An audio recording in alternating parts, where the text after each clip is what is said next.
ملک صاحب اس سچی کہانی میں اپنے آپ کو ملک صاحب ہی کہلوانا پسند کرتے ہیں۔ عمر کے آخری حصے میں داخل ہو چکے ہیں، اپنے زمانے کے قابل اور مصروف ایڈوکیٹ رہے ہیں، مذہب میں ایسے ڈوبے کہ ادھر ادھر کی کچھ خبر ہی نہ رہی۔ ملک صاحب نے جو کہانی سنائی ہے وہ میں انہی کی زبانی پیش کر رہی ہوں۔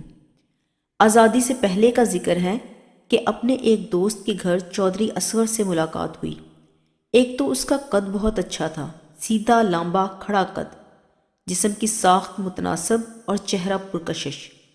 اس نے شیروانی پہن رکھی تھی اور سر پر ترے دار پگڑی تھی، جس سے اس کی شخصیت کا بانک پن اور زیادہ نکھر آیا تھا۔ اس کی عمر اس وقت 40 سال سے کم ہوگی، لیکن اچھی صحت اور خوشحالی کی وجہ سے اصل عمر سے جوان لگتا تھا۔ اس لباس سے ہی میں جان گیا کہ یہ کوئی ذمہ دار ہے۔ میرے دوست نے تعارف کرایا کہ یہ چودھری اصغر ہیں، ان کی خاصی جاگیر ہے اور وسیع پیمانے کا ذمہ دارہ ہے۔ جاگیر اور ذمہ دارہ کوئی ایسی خوبی نہیں تھی کہ میں اس شخص سے مروب ہو جاتا۔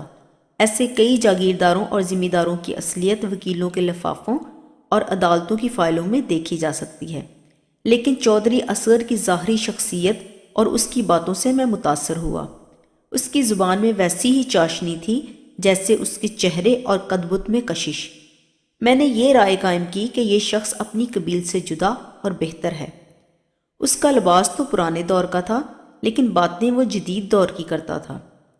جنگ عظیم دوئم کو ختم ہوئے 2-4 مہینے گزر گئے تھے اور ملک میں سیاسی بیداری پیدا ہو چکی تھی۔ چودھری اصغر نے جب سیاسی باتیں شروع کیں تو مجھے خوشی سی ہوئی کہ دیہات کا رہنے والا اور وہ بھی غریب کسانوں اور مزاروں کا بادشاہ اتنی اچھی باتیں کرتا ہے، ورنہ یہ لوگ اپنے محدود سے علاقے کی سیاست بازی اور دشمنیوں کے سوا کوئی بات نہیں کیا کرتے۔ اس کے پاس اس وقت کے نئے ماڈل کی کار تھی۔ میں نے یہ محسوس کر لیا کہ چودھری اصغر قرارداد پاکستان 1940 کے حق میں نہیں اور مطالبہ پاکستان کا ذکر اس دلچسپی سے نہیں کرتا جس دلچسپی کا اظہار قوم کے لیڈر کر رہے تھے۔ میں نے اسے قائل کرنے کی کوشش کی تو اس نے میری مخالفت نہ کی۔ مختصر یہ کہ یہ شخص مجھ پر بڑا اچھا تاثر چھوڑ گیا۔ اس کے جانے کے بعد میرے دوست نے بتایا کہ یہ ہر دل عزیز انسان ہے، اس کے مزارے اور نوکر چاکر اس سے بہت خوش ہیں اور اس میں روایتی جاگیرداروں والا کوئی عیب نہیں۔ اس کے متعلق کبھی ایسی بات نہیں سنی گئی کہ اپنے کسی مزارے کی لڑکی کی عزت پر اس نے کبھی ہاتھ ڈالا ہو، بلکہ اس کے مزاروں اور اپنی جاگیر کے دوسرے غریب کسانوں میں سے کسی کی بیٹی کی شادی ہو تو چودھری اصغر اسے مالی مدد اور کپڑوں کی صورت میں تحفے دیتا ہے۔ میرے دوست نے اس کے متعلق یہ بھی بتایا کہ اس کے سیاسی خیالات قوم سے الگ تھلگ ہیں اور یہ پاکستان کا حامی نہیں۔ میرے دوست نے اس کی وجہ یہ بتائی کہ اسے تمام تر جائیداد ورثے میں ملی ہے اور اس جائیداد کا زیادہ تر حصہ اس کے باپ دادا کو انگریزوں نے وفاداری اور بہادری کے صلے میں دیا تھا۔ اسی کا اثر تھا کہ وہ انگریزوں کا بہی خواہ تھا۔ میں نے اس کی شخصیت اور زبان میں جو تاثر دیکھا وہ اس کے سیاسی نظریات پر غالب آ گیا۔ میں نے سوچا کہ پاکستان کے نام پر الیکشن ہونے والے ہیں اور اس شخص کے ہاتھ میں یعنی اس کے زیر اثر بے شمار ووٹ ہیں، کہیں ایسا نہ ہو کہ اتنے سارے ووٹ قوم کے خلاف چلے جائیں۔ اس خطرے کے پیش نظر میں نے چودھری اصغر کے ساتھ دوستی گہری کرنے اور اسے اپنا ہم خیال بنانے کا تہیہ کر لیا۔ وہ 125 میل دور اپنی جاگیر میں رہتا تھا۔ ایک بار پھر کوئی 1 ہی مہینے بعد اس سے ملاقات ہو گئی۔ وہ میرے شہر میں آیا اور ایک بڑے ہوٹل میں ٹھہرا تھا۔ وہاں سے اس نے مجھے فون کیا۔ میں اس سے بھی بہت متاثر ہوا کہ ایک ہی ملاقات سے مجھے وہ اپنا دوست سمجھ رہا تھا۔ میں اسے ملنے چلا گیا۔ وہ یوں ملا جیسے بڑے گہرے دوست لمبی جدائی کے بعد ملے ہوں۔ ذرا سے وقت میں اس نے ثابت کر دیا کہ وہ میرا گہرا دوست ہے۔ میں نے دوستی کا حق ادا کرنے کے لیے اسے منوا لیا کہ وہ میرے گھر ٹھہرے اور آئندہ جب بھی آئے میرے ہاں ہی ٹھہرے۔ اسے سینما دیکھنے کا بہت شوق تھا۔ اس ملاقات نے اس نے مجھے اپنے ہاں مدعو کیا۔ 10-15 روز بعد میں گیا۔ وہ فی الواقعہ وہاں کا بادشاہ تھا۔ قلعے جیسی حویلی تھی جس کے بے شمار کمرے تھے۔ غلام گردشوں کی بھول بھلیاں تھی۔ اس کے رہائشی کمروں کے فرنیچر اور سجاوٹ نے مجھے حیران کر دیا۔ کھانے پینے کا یہ عالم کہ ناشتے میں بھی روسٹ مرغی، بٹیر اور 2-3 اور قسم کے پرندے ہوتے تھے۔ اس کی حویلی گاؤں سے الگ تھلگ تھی، بلکہ یہ الگ تھلگ ایک دنیا تھی۔ اب میں نے سیاسی باتیں شروع کی، لیکن اس نے میری توقع کے خلاف بحث نہ کی۔ یوں معلوم ہوتا تھا جیسے میری بات کا قائل ہو گیا ہو۔ کہنے لگا، مجھے ہر اس چیز اور ہر اس خیال سے دلچسپی ہوتی ہے جس میں مجھے ان مزاروں، نوکروں اور ان کے بال بچوں کی بھلائی نظر آتی ہے۔ میں نے دیکھا کہ ان کے لیے پاکستان اچھا رہے گا تو سب کے ووٹ پاکستان کے حق میں جائیں گے۔ میں نے پاکستان کے حق میں اسے خاصا طویل لیکچر دیا۔ وہ سنتا رہا۔ اس کے ہونٹوں پر مسکراہٹ بڑی اچھی لگ رہی تھی۔ میرے لیکچر کے جواب میں اس نے کہا، آپ نے اتنا خوبصورت وقت کیوں ضائع کیا؟ میں ان باتوں کو اچھی طرح سمجھتا ہوں۔ اتنا سنجیدہ ہونے کی ضرورت نہیں۔ یہ بتائیے کہ کوئی نئی پکچر لگی ہے؟ یہاں آپ نے مجھے دیکھا ہے، مجھے شاہانہ زندگی میسر ہے، کمی صرف پکچروں کی ہے۔ جب کوئی نئی پکچر لگے مجھے اطلاع دے دیا کریں۔ ہماری دوستی دلوں میں اتر گئی۔ مہینے اور سال گزرنے لگے۔ پاکستان معرض وجود میں آ گیا اور اس کے ساتھ ہی ہندوستان سے زخمیوں اور لاشوں کے قافلے سیلاب کی طرح آنے لگے۔ مجھے معلوم نہیں کہ چودھری اصغر نے اپنے مزاروں وغیرہ کے ووٹ کسے دلائے تھے۔ اس کی جائیداد اور جاگیر پاکستان میں ہی تھی۔ اس لحاظ سے اسے پاکستان بن جانے سے کوئی نقصان نہیں ہوا تھا۔ وہ پہلے کی طرح اردو اور پنجابی فلموں کا شوقین رہا۔ وہ ہر لحاظ سے قابل قدر انسان تھا، فیاض اور بلند کردار تھا، خوش وضع اور خوش گفتار تھا، باوقار بھی تھا، لیکن اس میں یہ ایک خامی تھی کہ فلم دیکھنے کے دوران ہیروئن اور فلم میں کام کرنے والی دوسری لڑکیوں کے جسموں اور ان کی خوبصورتی پر رائے دینے لگتا اور میری رائے معلوم کرتا تھا۔ فلم کے بعد وہ اس کی کہانی اور موسیقی وغیرہ کے متعلق نہیں، ایکٹریسوں کے متعلق باتیں کرتا تھا۔ ایک روز میں نے اسے کہا، چودھری بھائی، تم ایکٹریسوں کے جسموں اور چہروں کی باتیں اسی انداز سے کرتے ہو جیسے قصاب ذبح کرنے کے لیے خریدتے وقت بکری کو دیکھتے ہوئے کرتا ہے۔ اس کے دانت دیکھتا ہے، کھال دیکھتا ہے، پھر جگہ جگہ ہاتھ دبا کر گوشت کا اندازہ کرتا ہے کہ کتنا ہوگا۔ عادت ہو گئی ہے ملک صاحب، اس نے ہنس کر کہا۔ اس کی اس عادت سے میں اسے زندہ دل کہا کرتا تھا۔ پاکستان بننے کے بعد ہم نے کبھی سیاسی باتیں نہیں کی تھیں۔ ہماری دوستی بہت گہری ہو گئی تھی۔ وہ میرے ہاں آتا تھا تو کار کی ڈگی انڈوں، زندہ مرغیوں، خالص گھی کے 1-2 ڈبوں اور تازہ سبزیوں سے بھر لاتا تھا۔ آزادی چند برس پرانی بات ہو گئی تھی۔ قائد اعظم رحمۃ اللہ علیہ فوت ہو چکے تھے۔ پاکستان کا پہلا وزیر اعظم لیاقت علی خان مارا جا چکا تھا۔ ایک روز چودھری اصغر حسب معمول میرے ہاں آ گیا۔ وہ کچھ پریشان تھا۔ کہنے لگا کہ دشمنوں نے تنگ کر رکھا ہے۔ اس کی عداوت ساتھ کے ایک ذمہ دار کے ساتھ تھی، جو کوئی نئی بات نہیں تھی۔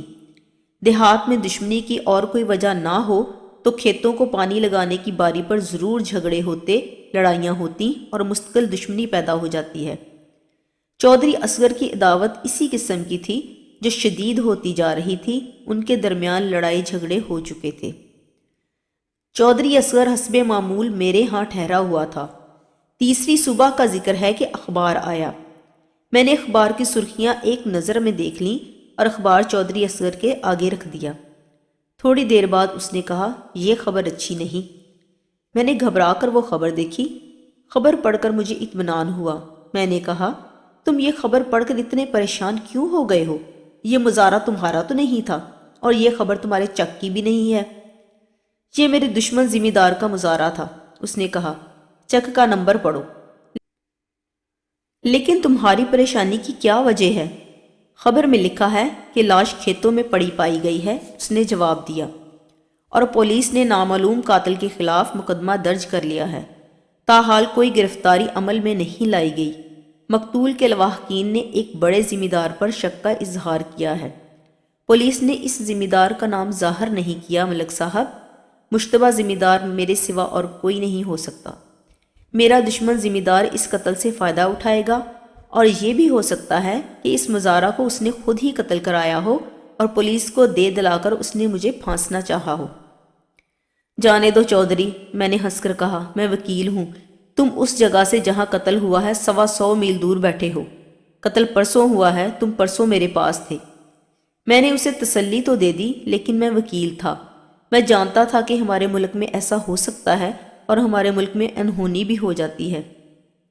چودھری اصغر اتنا پریشان ہوا کہ واپسی کی تیاری کرنے لگا۔ میں نے روکا اور اسے کہا کہ وہ میرے پاس ہی رہے تاکہ خطرہ ٹل جائے۔ اس نے کہا کہ ہو سکتا ہے پولیس اس کے گھر والوں کو پریشان کر رہی ہو۔ وہ نہ رکا اور چلا گیا۔ 2 روز بعد ایک آدمی مجھے ملنے آیا۔ وہ چودھری اصغر کا بھیجا ہوا آدمی تھا۔ وہ یہ خبر لے کر آیا تھا کہ کل پولیس نے چودھری اصغر کو گرفتار کر لیا ہے۔ وہ چاقو بھی برآمد کر لیا گیا ہے جس سے مقتول کو قتل کیا گیا تھا، اور موقع کے 2 گواہ بھی مل گئے ہیں۔ میں نے اس آدمی سے پوچھا کہ چودھری اصغر قاتل ہو سکتا ہے؟ اس نے کہا کہ چودھری صاحب تو وہاں تھے ہی نہیں۔ اگر وہاں ہوتے بھی تو کیا ایک مزارع کو انہوں نے ہی قتل کرنا تھا؟ میں اسی روز اس آدمی کے ساتھ چودھری اصغر کے ہاں چلا گیا۔ وہاں ضلع کچہری بھی تھی اور سیشن کورٹ بھی۔ میں چودھری اصغر کے وکیل سے ملا اور اس سے کہا کہ اس کی مدد کے لیے آ سکتا ہوں، لیکن اس نے مجھے اطمینان دلایا کہ وہ چودھری کو بری کرا لے گا۔ میں اس کے ساتھ تبادلہ خیالات کرتا رہا۔ میں نے اسے کہا کہ صفائی کے گواہوں میں میرا نام بھی لکھ لے۔ وقوعہ کے روز چودھری اصغر میرے پاس تھا۔ میں اسے ملے بغیر واپس آ گیا کیونکہ وہ پولیس کی حوالات میں تھا۔ 10-12 دنوں بعد گیا تو اسے جوڈیشل لاک اپ یعنی جیل کی حوالات میں بھیج دیا گیا تھا۔ میں نے وکیل کی حیثیت سے اس کے ساتھ لمبی ملاقات کی اجازت لے لی، حالانکہ میں اس کا وکیل نہیں تھا۔ یہ ملاقات جیل کے اندر ایک کمرے میں ہوئی۔ میں نے اسے تسلی دی اور کہا کہ میں نے اس کے وکیل کو کچھ ہدایات دے دی ہیں، وہ کوئی فکر نہ کرے۔ میں 1-2 باتیں پوچھنے آیا ہوں، میں نے کہا۔ میں ان کے مطابق تمہارے وکیل کو مشورہ دوں گا۔ کچھ نہ پوچھو ملک صاحب، اس نے جواب دیا، بیکار ہے، میں بری نہیں ہو سکتا۔ سزائے موت نہ ہوئی تو عمر قید ضرور ملے گی۔ یہ تمہاری گھبراہٹ کی انتہا ہے، میں نے اسے کہا۔ یہاں ایسے قاتل بھی بری ہو جاتے ہیں جن کے خلاف پختہ ثبوت اور شہادتیں موجود ہوتی ہیں۔ شک کا فائدہ ملزم کو ملتا ہے۔ تمہارا کیس تو اتنا صاف ہے کہ بری ہونے کا 100% امکان ہے۔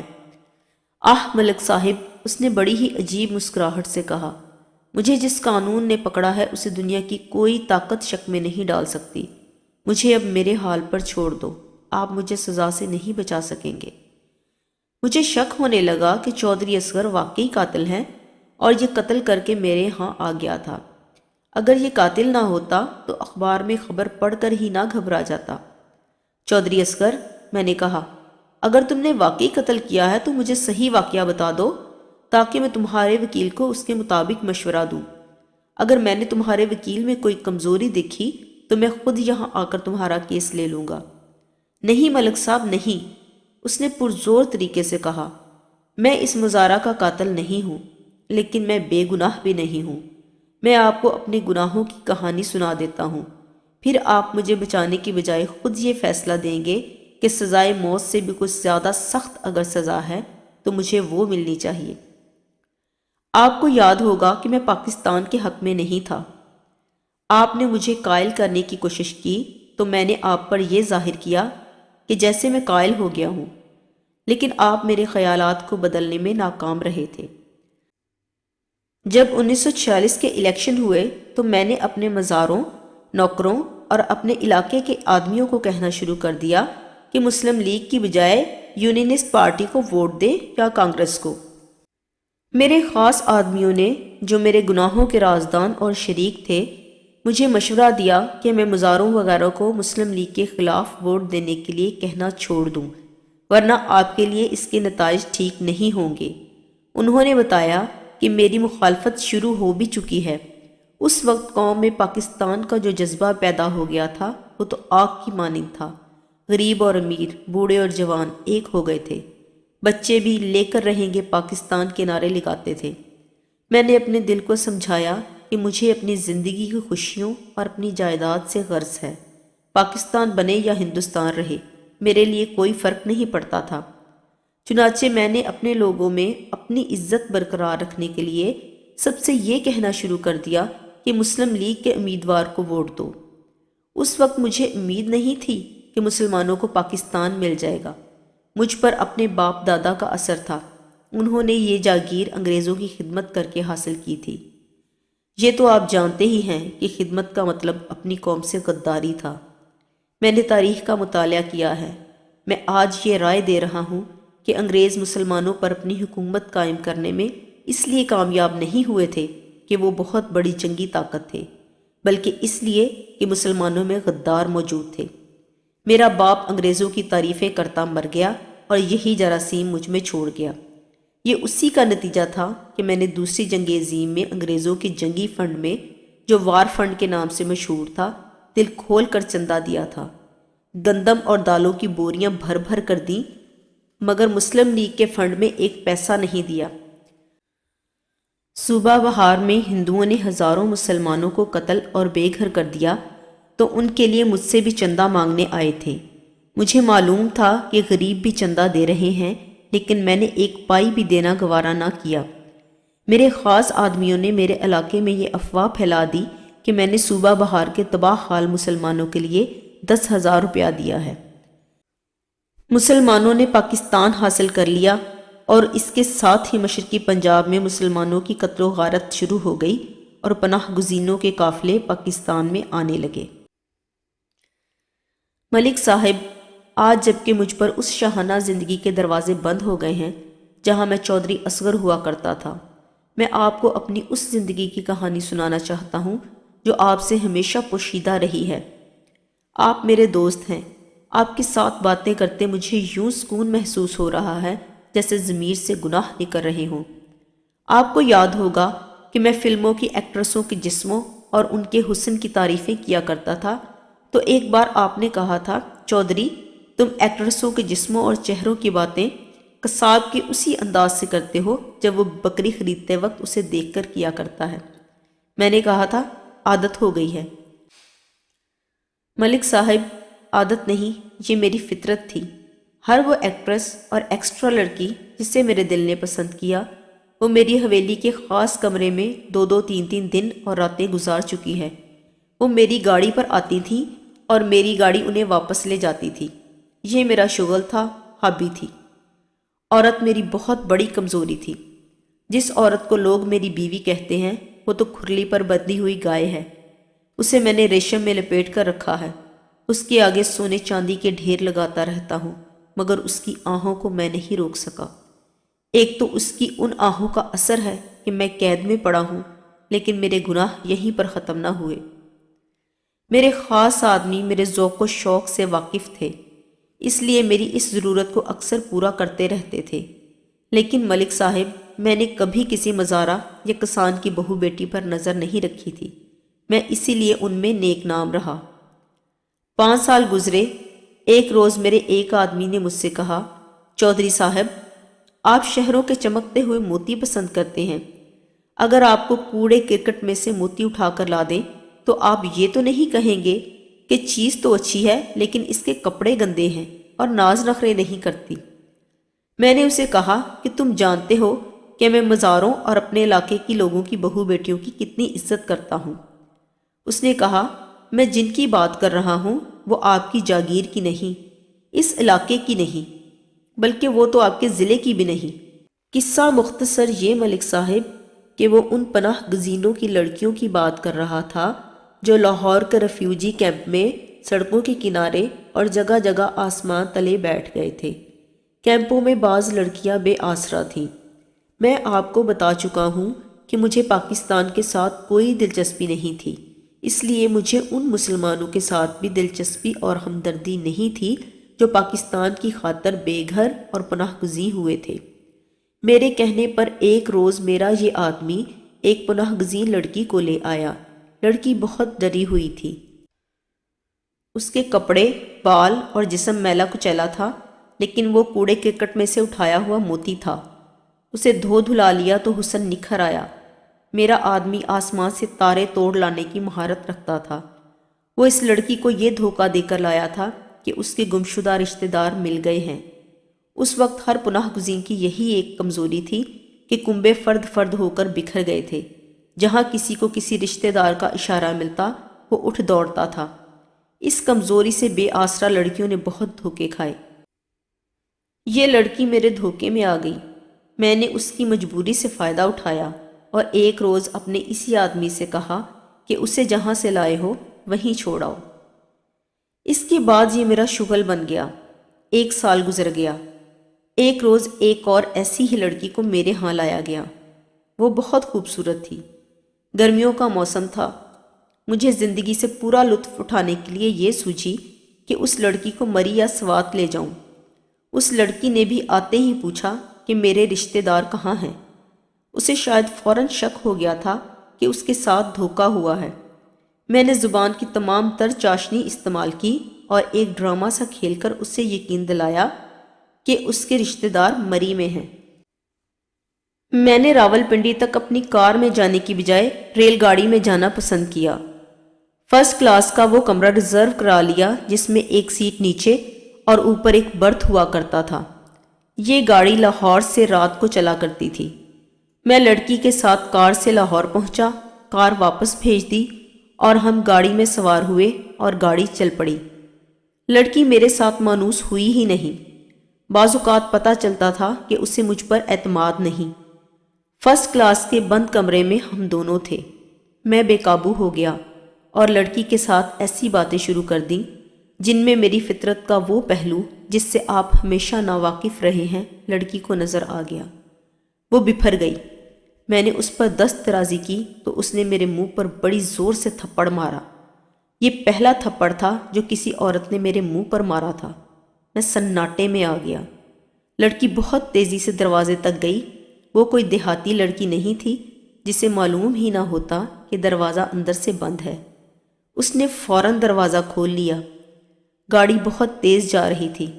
میں لڑکی کو پکڑنے کے لیے دوڑا، لیکن لڑکی نے مجھے پہنچنے نہ دیا اور اس نے گاڑی سے چھلانگ لگا دی۔ رات اندھیری تھی اور گاڑی کے دوسرے ڈبوں میں مسافر سوئے ہوئے تھے۔